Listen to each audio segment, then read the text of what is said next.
Have you ever been sitting in church or maybe just reading on your own and felt like you're missing something? Like there's a connection, a deeper level that you're just not quite getting? Well, today, we're going to dive into a single idea from Scripture that, honestly, it could change everything. We're talking about the faith that enters in. So let's start with words you've heard a million times. Words like believe, life, death. They're so common, right? We think we know what they mean. But what if that very familiarity is actually hiding something?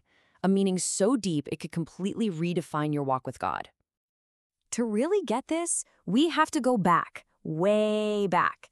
See, the story of our salvation, it doesn't just start in the New Testament. It's an ancient, unfolding story, a thread that's been weaving its way through the pages from the very beginning. Okay, look at this. It all kicks off with Passover, right? The blood of a lamb protecting Israel. But that's not just a one-off event. It flows directly into the Exodus, into the Feast of Unleavened Bread, this constant reminder of being rescued. And where does it all lead? It all points to the Lord's Supper. It's not a bunch of separate stories. It's one single, continuous story.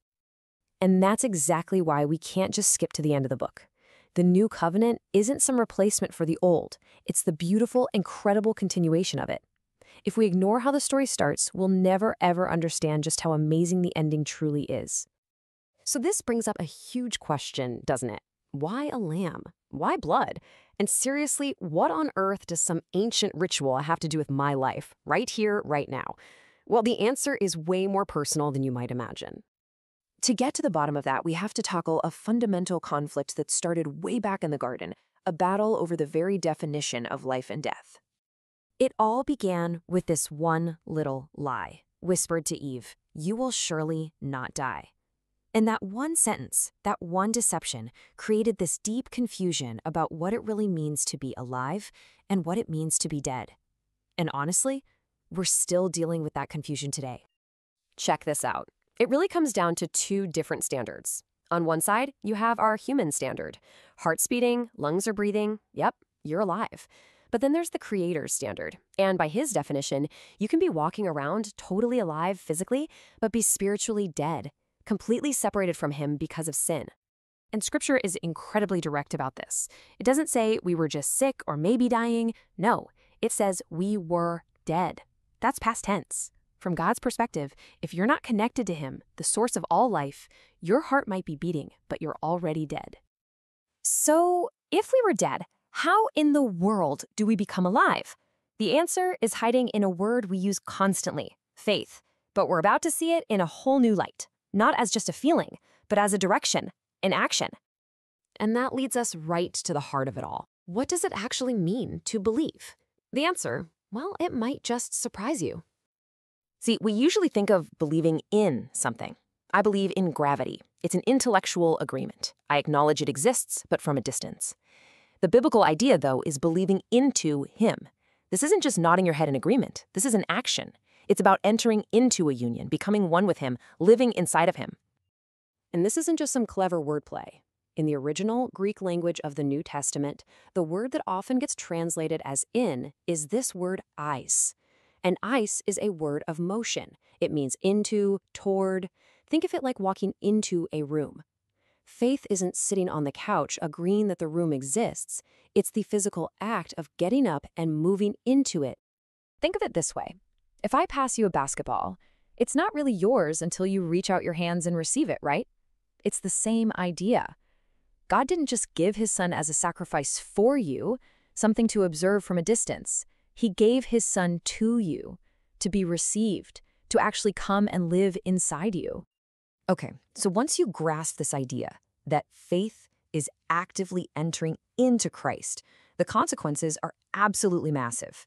And it leads us to this wild, seemingly impossible idea, being crucified and yet at the same time being more alive than you have ever been.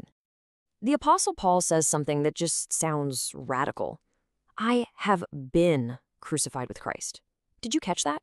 Past tense. It's done. For anyone who has truly entered into this union with Jesus, this isn't some poetic metaphor. It's a statement of fact. It has already happened. So what does this new reality actually look like? Let's break it down. Step 1, your old self. That part of you that was driven by sin, by those old passions, it's gone. Crucified. Step 2, because that old self is gone, it's no longer you who live. It's Christ who lives in you. And step 3, this is the best part, you now get to live this life by his faith. You get to have his heart, his mind. Let's make this really personal. Think about the parts of you that you struggle with. That temper, that bit of pride, the way you sometimes judge people. That person, the person who did all those things, has died. That version of you has been crucified with Christ. He's gone. And all of this leads to a mind-blowing conclusion. A completely new way of being, of existing, the reality of living in the Creator himself. The closest thing we have on earth to describe this is a marriage. Two people become one flesh. They're united in this incredibly deep, unbreakable bond. Well, that's the kind of intimate, inseparable union we're invited into with God.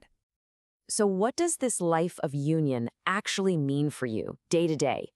It means you're never separated from him. It means your mind can actually be one with his mind. The Creator's wisdom, his power, it's been given to you. You are simply not the old person of flesh and blood anymore. You're a brand new creation, living in him. So that leaves us with one final thought to really chew on. If that old person is truly gone, crucified with Christ, who are you becoming today?